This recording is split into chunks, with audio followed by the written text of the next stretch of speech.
মনোনয়নপত্র জমা দিলেন ডুকলি পঞ্চায়েত সমিতির বিজেপি মনোনীত প্রার্থীরা। মঙ্গলবার বিরাট মিছিল করে মনোনয়নপত্র জমা দিতে যান তারা।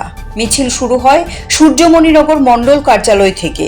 দলীয় কর্মী সমর্থকদের মধ্যে ব্যাপক উৎসাহ উদ্দীপনায় মিছিল এগিয়ে যায় ডুকলি ব্লক কার্যালয়ের দিকে। এই কর্মসূচির নেতৃত্বে ছিলেন সূর্যমণিনগর কেন্দ্রের বিধায়ক তথা বিধানসভার উপাধ্যক্ষ রামপ্রসাদ পাল। এদিনের মিছিলে দলীয় কর্মীদের মধ্যে উচ্ছ্বাস ছিল চোখে পড়ার মতো। রামপ্রসাদ পাল বলেন, সূর্যমণিনগরে কার্যকর্তারা সহ জনগণ ব্যাপক উৎসাহের সঙ্গে এসেছেন।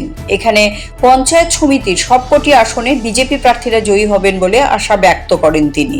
প্রসঙ্গত, ডুকলি পঞ্চায়েত সমিতির একটি বড় অংশ সূর্যমণিনগরের অন্তর্গত।